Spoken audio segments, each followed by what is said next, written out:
Let me guess. You opened social media this morning, and within 3 swipes, you saw someone younger than you, with a job title you don't quite understand, holding a paycheck that looks like a phone number.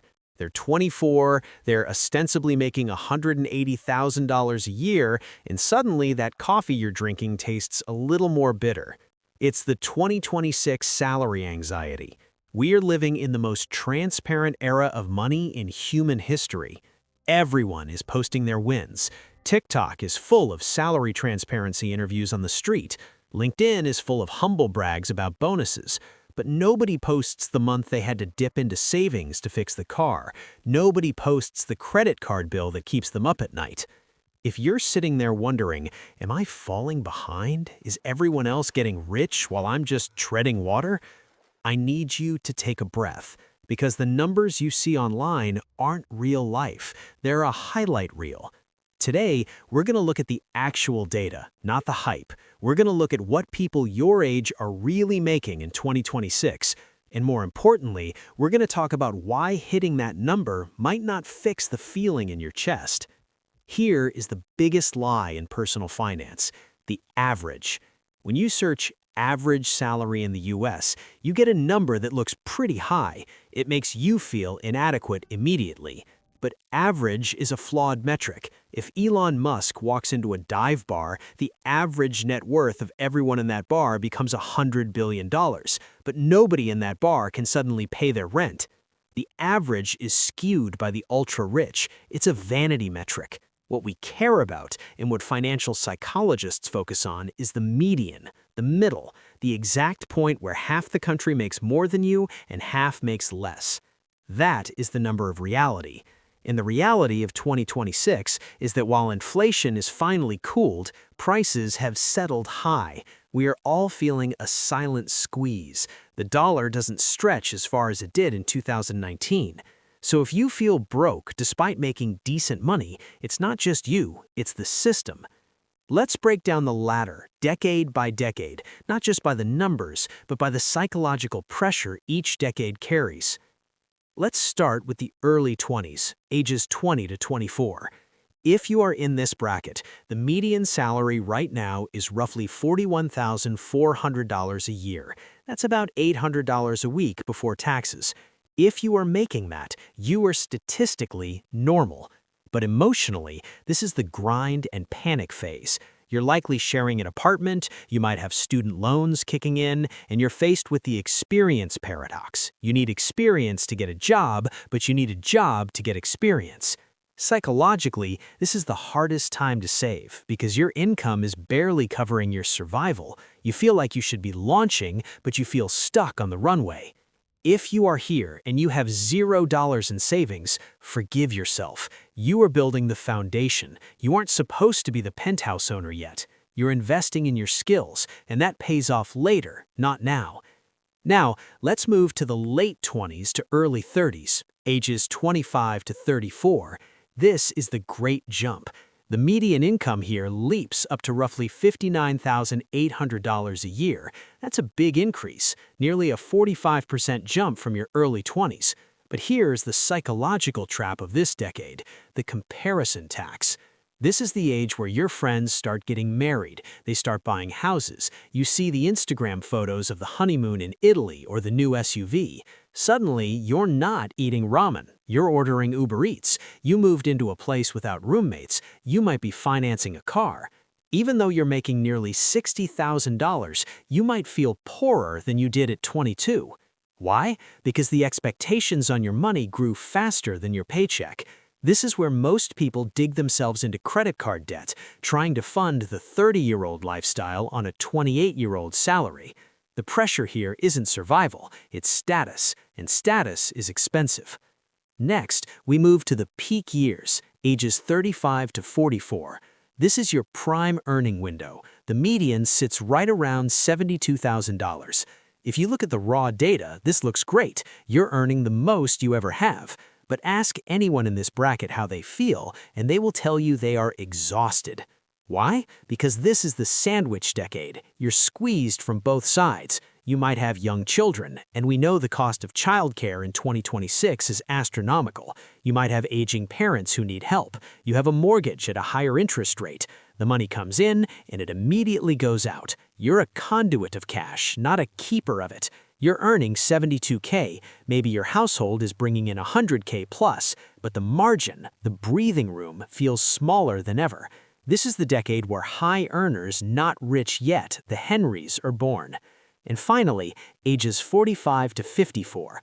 The median here is roughly 71,600. Look at that closely. It plateaus. It actually dips slightly in some datasets. We grow up believing our income will be a straight line up forever, but the data shows that for most people, salary growth flattens in your 40s. This realization can trigger a midlife financial crisis. You realize you have 15 years left to save for retirement, and the math starts to feel scary. The anxiety here isn't about status anymore. It's about security. Will I be okay when I stop working? So, those are the numbers. Maybe you're above them. Maybe you're below them. But let me ask you a rhetorical question. If I snapped my fingers and added $15,000 to your salary right now, how long would you be happy? A month? 3 months? There is a psychological concept called the Hedonic Treadmill. It works like this. You get a raise, you feel amazing, you celebrate, you buy a slightly nicer car, you drink slightly nicer wine, and within 90 days, that new salary feels normal. The thrill wears off.